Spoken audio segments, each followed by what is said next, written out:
አይዟችሁ አይደል ያለው ጌታ ኢየሱስም ይላል በማዕበሉ ላይ እየተራመደ መጣ። ምታት መሰላችሁ ተነገሩ። በዚያ ማዕበል ላይ የሚራመድ ይሄ ምታት ነው አሉ። ኢየሱስ ነበረ። በሚያናውጣችሁ ነገር ላይ ኢየሱስ አለ። በሚያስጨንቃችሁ ነገር ላይ ኢየሱስ አለ። ኤልያስ ገጠመው አንድ ጉዳይ የሚያስጨንቅ መኖር የሚያስጠላ ራእይ የሚያስጠል ነገር ገጠመው። ኤልዛቤል ሴት ስለሆነች ልትናቅ አይገባም ማለት የንጉሥ ሚስት አይደለች። ባሏ ነው ፈሪው አካብ። በቃ የሆነ ነገር ሲገጥመው እንደ ሕፃን ልጅ ከረሜላ እንደተነጠቀ መጥቶ ጥቅልል ብሎታል። ምን ሆነህ ነው? እንደዚህ ሆኛለሁ እንጂ አንተ እስራኤል ንጉሥ አይደለህ? ታዲያ ምን ችግር አለ? ማስገደል ያለባትም ታስገድላለች። ኤልያስ ከዝም ብሎ ሰው አይደለም የሸሸው ከመንግስት እና ከባድ ጉዳይ ገጠመው። ከባድ ከዛ እንደዚህ ያለ ውሰደኛል። ለምን እንደሆነ ታውቃላችሁ? ብቻዬን ነኝ፣ አንድ ሰው የለም፣ ብቻዬን ነው ምድሩ ላይ የቀረሁት። ኤልዛቤል የምትባለው ሴትዮ ገላ ጨርሳቸው አለ። እኔ ብቻ ነው የቀረሁት። ሄዶ ማለት ያን ቀን ሙሉ መንገድ ሄደና እኔ ውሰደኝ፣ ከማን እበልጣለሁ? ግደለኝ በቃ። ሰው እንዳይ እግዚአብሔር ያያል። ገብታችኋል? ሰው እንደሚያይ እግዚአብሔር ያያል። ኤልያስ ብቻውን ነው ያየው፣ እግዚአብሔር ደግሞ ትውልድ ነው ያየው። ከዛ ነገረው ማለት ነው። እኔ እኮ አንድም ቀን ለበዓል ያልተንበረከከ ጉልበት ያላቸው ደግሞ ያልሳሙ 7,000 ማለት ነው። 7,000 ህዝብ ኤልያስ ከራሱ ውጭ ማንን ማያውቅ ሁሉም አልቋል ብሎ እኔንም ግደለኝና እንደው ዝክሩ ጥፍት ይበል እኮ ነው። በቃ እኔም ልሙትና ተገላገል ጌታ፣ በቃ ልገላገል አለ ጀግናው ኤልያስ። አንድ ጊዜ ዳኒ ምን አለ? ይሄ ማለት ነው ፕሮግራም ላይ የሆነ ነገር ገጠመውና የአዲስ ኪዳን መሆን ዘመን መሆኑ ጠቅሞታል አለ። እንደ ኤልያስ ነበር 50 እሳት ከሰማይ ወርዶ ይብላ እያለ ጫወተኝና አይታችሁታል። ኤልያስ ጀግና ነው፣ ጀግና ነው እኮ እንደ በዛ እኮ በቂስ ሆኖ እኮ ወንዝ ወስዶ ሲያርዳቸው እኮ ቀር አላሉ። ግን ያ ድምፅ ከመንግስት ነው የተላከው፣ ከአክዓብ ሚስት ብዙ የእግዚአብሔርን ነቢያት ካስገደለችው ሲመጣ አያችሁ። እንዲህ አለኝ ባለፈው ፓስተር ገና፣ በጣም ፈለግኩትና ጠፋህብኝ አልኩት። በፈለኩ ሰዓት አጣሁ ስለው ምን አለኝ መሰላችሁ? ሰው መሆኔ ገባሽ ዛሬ አለ። ተፈልጎ የማይጠፋ እግዚአብሔር ብቻ ነው። ፈልጋችሁ የማታጡት እግዚአብሔርን ብቻ ነው።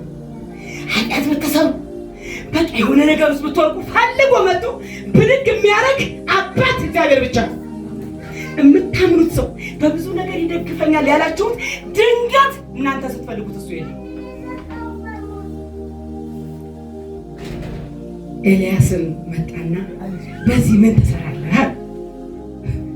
ለሰራዊት አምላክ አለ ለእግዚአብሔር እጅግ ነው የቀናሁት።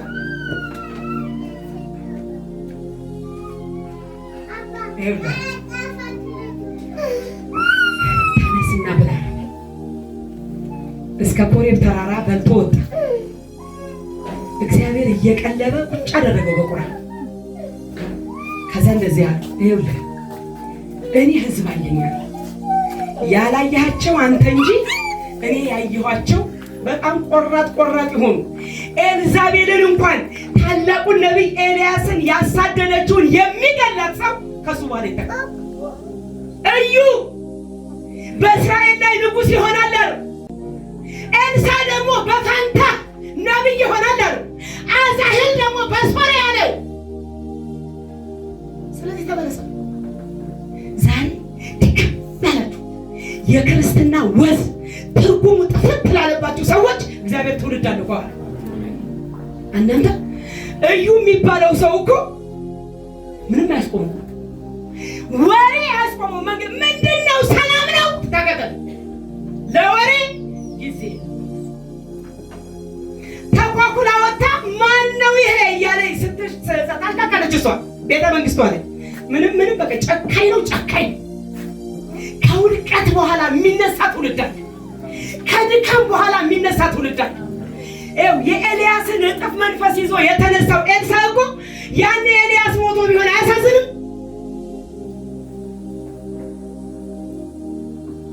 እግዚአብሔር ትውልድ አለ። እንዲሁ በጣም የማልወደውን አንድ ቋንቋ ልንገራችሁ። በጣም ወሬ የሚያወሩ ሰዎች አሉ። በቃ ወሬ አድርገው ጴንጤ ሆኖ ጴንጤ የሚሳደቡ ማለት ነው። እኔ አልፈርድባቸውም። የዘመኑ እንትን ነው ያሉበት ያለንበት አይደል ወገኖች። ሆይ ሰነፍ እንኳን ብታዩ፣ ሌባ እንኳን ብታዩ በእናንተ አትሳለሙ።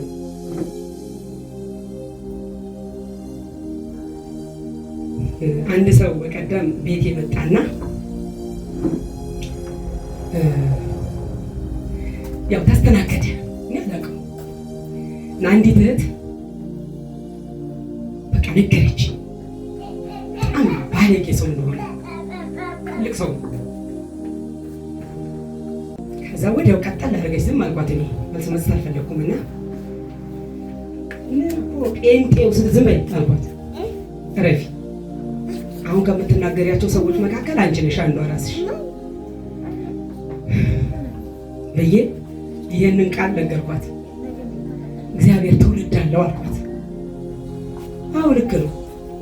በጣም ብዙ የሚያስፈራ፣ በጣም ብዙ የሚያሳፍር እንደዛ አይደል ያለው አንደኛ ቆሮንቶስ ነው ማነው ሁለተኛ ቆሮንቶስ ላይ ጳውሎስ እንደዛ አይደል ያለው የሚያስነውር ነገር አይደል ቤተክርስቲያን ውስጥ አለ አላችሁ። እኔ አንዳንድ ሰዎች ይሄን ብዙ ጊዜ እንጫወታለን እና የሆነ ነገር ድንገት ይላል ማለት በቃ የሆነ የማይደረግ ነገር ሲሰማ ሰው ይደነግጣል እና እነግረዋለሁ። ይሄ ይለዋለሁ ይሄ እኮ ነበረ በእነ ጳውሎስ ዘመን እሌለ በእነ ጴጥሮስም ዘመን ነበረ፣ ልቡ እንዳይወድቅ ማለት ነው። እና እንደዚህ አላቸው። የአባቱን ሚስት ጳውሎስ እያለ እኮ አይደል ደብዳቤው ሲጽፍ ያገባ ሰው የት ነው ያለው አላቸው። እናንተ መካከል የጸጋ ስጦታው ደግሞ ተተርፍሮ የት ነው ያለው? ቆሮንቶስ። በቃ በጸጋ ስጦታ የተትረፈረፈች ቤተክርስቲያን፣ በኃጢአት ደግሞ ጥግ ጫፍ የደረሰች ቤተክርስቲያን ቆሮንቶስ። ምንም አዲስ ነገር የለም። ቁጥራችን ሲበዛ ወሬው በዛ እንጂ ነበር አይደል? ተጣልተው ታርቀዋል፣ ተከፋፍተዋል። ኢየሱስ ያኔ አለ አይደል? ይሁዳ እየሰረቀ ኢየሱስ እያየ ምን አለው? ይሁዳ ሌባ ብሎታል አላለው? የጻፈው እንኳን ዮሐንስ ሌባ ነበረ። ኢየሱስ ግን እስከ መጨረሻው ሰዓት አሳልፎ እንደሚሰጠው እያወቀ አላዋረደው። ራት ግብዣቸው ላይ ነው ዮሐንስ ወደ ደረቱ ጠጋ ብሎ ግን አሳልፎ የሚሰጥ ማን ነው አለው። ከመካከላቸው ነው ሲላል ያኔ ለዮሐንስ የተናገረው ጌታ ኢየሱስ ሚስጥር ይጠበቃል። ስህተት አለ በምድር። እግዚአብሔር ያያቸው የእግዚአብሔር ሰዎች ደግሞ አሉ በምድር ነፃ ሊያወጡን የሚችሉ በእግዚአብሔርና በሰው ፊት ቆመው የሚማልዱ ዛሬ በቃ ኧረ ጌታ ሆይ ታረቀን እያሉ በጾም ጸሎት ወድቀው ኢየሱስ በአብ ቀኝ ቆሞ ስለኛ ሲማልድ እነሱ የሚያነቡ የእግዚአብሔር ሰዎች አሉ በዚህ ዘመን። ስለዚህ ክርስትና ሰዎች እንጂ ክርስትና ወዙን አላጣ።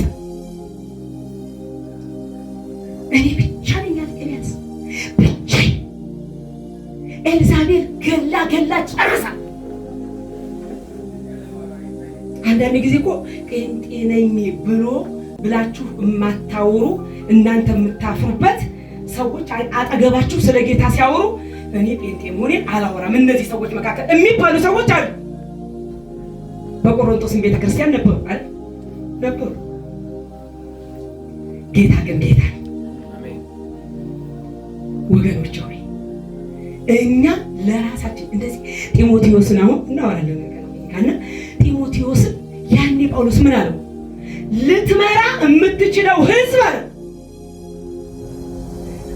ውሸታም ነው፣ ሌባ ነው፣ ራሱን የሚወድ ችኩል ያልጻፈላቸው ነገር የለም። ህዝቡ የምትመራው በመጨረሻው ዘመን አለው ያኔ እኔ ልሄድ ነው አንተን ተክቼ ግን ስተካ ህዝቡ እንደዚህ ነው። እግዚአብሔር አይኖቻችንን ይክፈት። እኔ እዚህ ጉባኤ ምን እንደሚያስደስተኝ ልንገራችሁ። በማውቃቸው ሰዎች መገልገሌ እግዚአብሔርን አመሰግናለሁ። ምን ተሰርቶ እንደሚመጣ ምን አድርገው እንደሚመጡ ምንም በቃ እናንተ ባለፈው እዚህ ጋር አቤ የዘመረው ታውቁቴላ አቤ የምንወደው ዘማሪ አንድ ቦታ ሄደ ለአገልግሎት እና ለአገልግሎት ሄጄ ያለ አብሮት የተጠራው አገልጋይ አብሮት የተጠራው ዘማሪ በቃ ምን አቤን እንዴት ያዘምሩት ይሄኛው ዘማሪ ይዘምርልናል ሲሉ ፓስተሩ በቃ ፊታቸውን ክስክስ አረጉ አለ። ከዛ ግድ የለም ይለፈኝ ስለሙ የብርድ ያለ ነገር አለ። ከዛ የሆነ ዘማሪ አለና እሱ ሲባል አለ ፉጨቱ እንደ ስፖርተኛ እየተገለባበጡ አበሩታል። ፓስተሩ ብድግ ብለው ወደቁና ዛሬ ውሰደኝ አሏል። ይህንን ህዝብ ከማገለግል ዛሬ ሰብስበኛ። ስሙን በጣም የምታዝኑ ትልቅ የእግዚአብሔር ሰው በጣም የምንወደው መድረክ ላይ ይዞ መድረኩን ሲይዝ ያንን ተግዳሮት አልተቃወሙም። ምክንያቱም እሱም እንዳይመለስ ጌታ ግን ህዝብ አለው፣ ትውልድ አለው። እግዚአብሔር ጉልበታችን ሳይ ብሎ የሆነ ነገር ቢያደርገን እግዚአብሔር ሰው አለው፣ ሰው አለኝ አለው ኤልያስ። እኔ ትውልድ አለኝ ገና በአንተ ይሰራል ብዙ ስራ። አልሾምክም፣ አገልጋይ አልተካህም፣ መሪ አልሾምክም። የሚገርማችሁ ነገር ያስገረመኝ ልንገራችሁ። አዛሄል የሚባለው ማን ነበር? መንገድ ላይ እየተገናኘው አኪያ ነው፣ ነቢዩ አኪያን ያገኘው መንገድ ስቅስቅ ብሎ ያለቀሰው አዛሄልን ሲያገኘው ምን ነገር ሊያቀብለው ሄደና ሲሰጠው ስቅስቅ ብሎ አለቀሰ ይላል።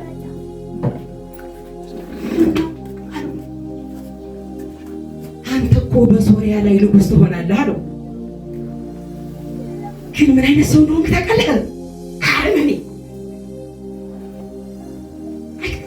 እኔ እኮ ያችን ምድር እግዚአብሔር ሊበቀል ፈልጎ ነው እንጂ በጣም ነው የሚያስጨንቀው። እሱን ትቀባልኛለህ ያለው ግን እግዚአብሔር ነው። አይገርማችሁ? ምን እንደሚያደርግ ታውቃላችሁ? ገና ሳይሾም ሳያስበው ምንም ወደ በህልሙ በምኑም ሳያ ያስደነገጠው እንዴ አንተ እኮ መሪ ነህ ንጉሥ ነህ አለው። ግን ምን አይነት ሰው እንደሆንክ ልንገርህ አለው። እርጉዝ ትቀድና አለው ሕፃኑን አውጥተህ ትፈጠፍጣለህ። እንደዚህ አይነት አስጨናቂ ሰው ነህ። ግን ማነው ተመልሶ እንዲቀባ የተደረገው? ኤልያስ። ከአንተ በኋላ በሶሪያ ላይ እንግዲህ ሶሪያ እንዲበቃ ፈልጎ ነው እግዚአብሔር ታሪኩ ይታል። ነብዩ ኤልሳዕ በፋንታ ሳይተካ አትሞት።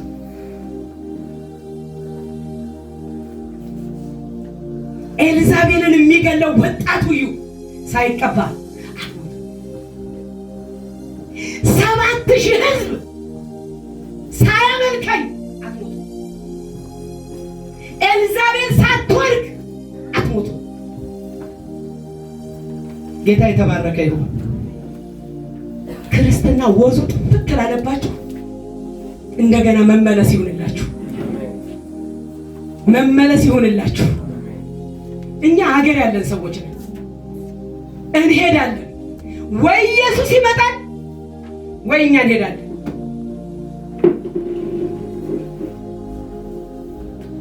ጌታ የተባረከ ይሁን። ኤልያስ ተመለሰ። አንድ እኛ ሀገር አንድ ዘማሪ አለ። በመዝሙር ይሄን ሲዘምረው እኔ እንደው ዘመኔን ሙሉ ነው የምዘምረው። ኤልያስንም እወደዋለሁ እኔ ለነገሩ። የመጣሁበትን መንገድ የመረጥከው ተመለስ ብሎት የለ ጌታ። ከዚያ የምትፈልገው ማንኛውን ሰው ነው? የሚያገለግልህ ጊዜውን ሰውቶ ከኋላ የሚመጣ ሁሉን ነገር ትቶ። የሳፋጥ ልጅ ኤልሳ ጌታ ሆይ የቱ ነው የሥጋ ምኞቱን አርዶ የሚቀቅለው? የኤልያስ አምላክ ሆይ ወዴት ነህ የሚለው የዮርዳኖስን ባህር ለሁለት የሚከፍለው ብሎ ዘመረ። እግዚአብሔር ትውልድ አለው። እግዚአብሔር ሰው አለው። እግዚአብሔር ወጣቶች አሉት አሉት።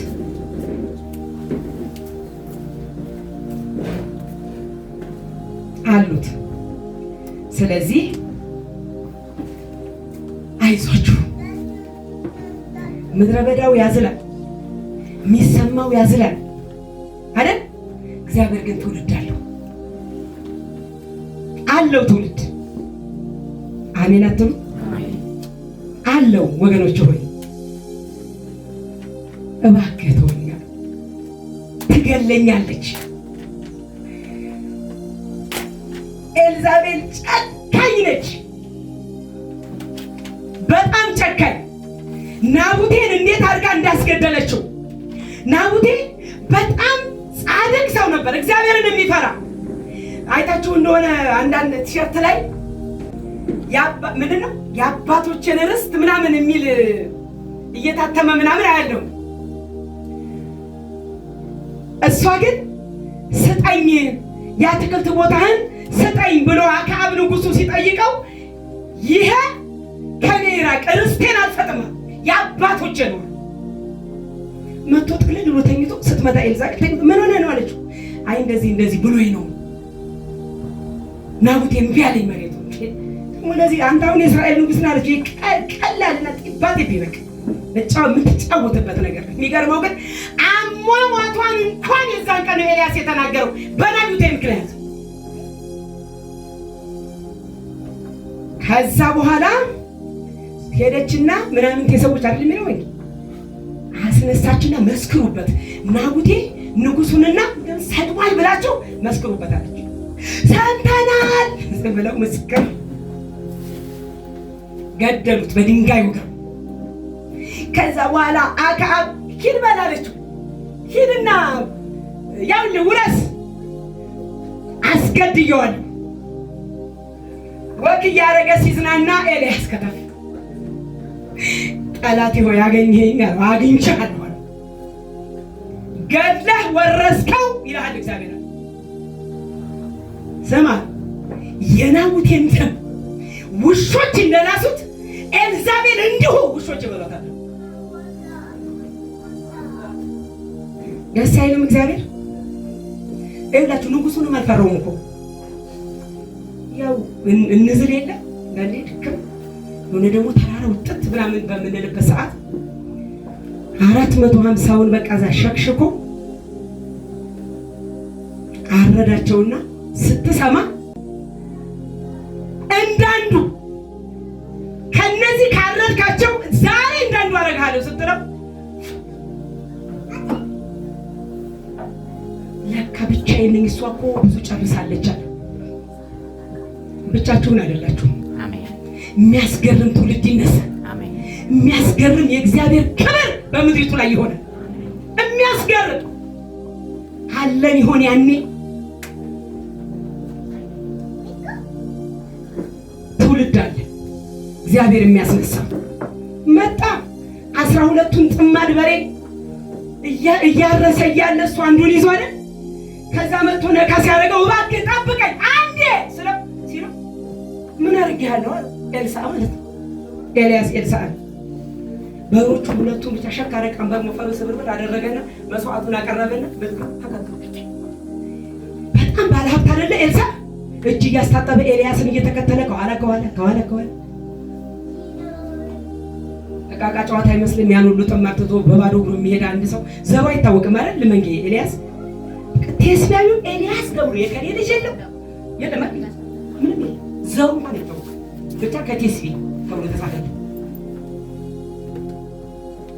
ባለሀብቱ ሰው እጥፍ ቅባት ከሱ በኋላ ይዞ መጣ። ያንደበቱ ቃል ጠብ አይልም ኤልሳ። ዛሬ በዚህ ሰዓት በሰማርያ ሲል በሰማርያ ይህን ያክል ዱቄት በዚህ ይሸመታል። ትውልድ አለ። ጌታ የተባረከ ይሁን።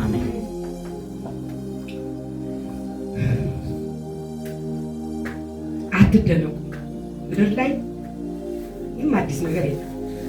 ብንደነቅ ደግሞ መደነቅ ካለብን በጌታ ስራ ብቻ ነው የምንደነቀው። ኢየሱስ በሰራው በደህንነታችን ነገ ወንጌል ሰብከን ስለምናመጣው ትውልድ ስለሱ ነው መደነቅ ያለብን። ኃጢአት ብናወራው እኛኑ እያረከሰ እዛ ሌላ ይሰራል፣ እዚህ ሌላ ይሰራል። ህይወታችንን ነው የሚጎዳው። አዲስ ያልተጻፈ የለም። ምንም አዲስ ነገር የለም። በቃ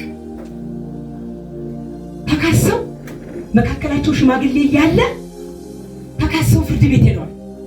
ከዛ እንደዚህ ያላቸው ጳውሎስ ሽማግሌ የለም ማለት መካከላችሁ የሚያስታርቃችሁ ሲል የት ነው ያላችሁት? ፍርድ ቤት አለ።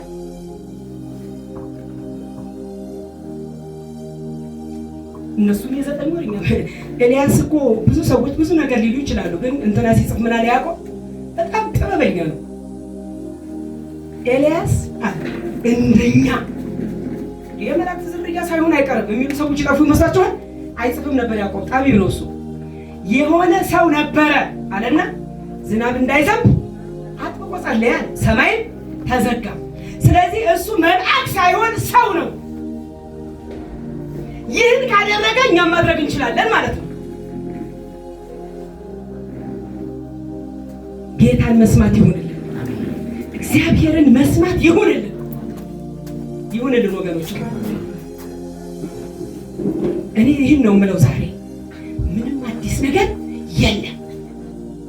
አዲስ እግዚአብሔር ብቻ። ሁልጊዜ ማለዳ አዲስ ነው። ምሕረቱ ደግሞ ብዙ፣ ታማኝነቱ ብዙ ነው።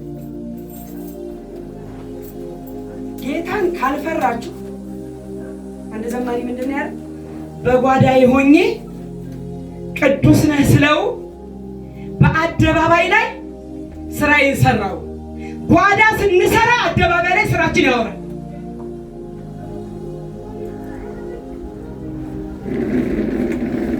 እግዚአብሔር ይባረክ። አዲዬ ነስኪ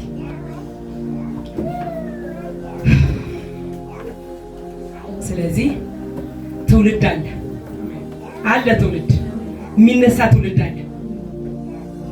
አለ እግዚአብሔርን የሚፈራ አለ፣ የጠላትን እቅድ የሚያፈርስ አለ፣ በበቀል የሚወጣ ዘመን ይመጣል።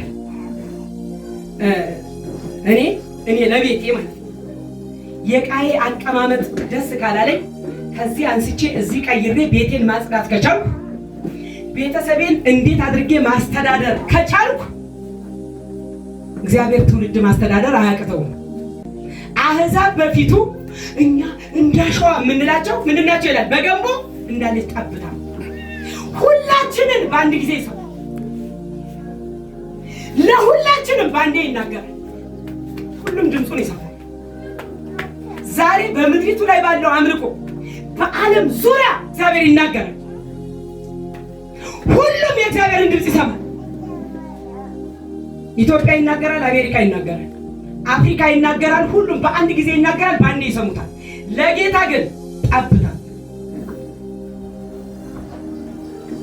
በጣም ግዙፍ ሰማይ፣ ግዙፍ ምን ረኛ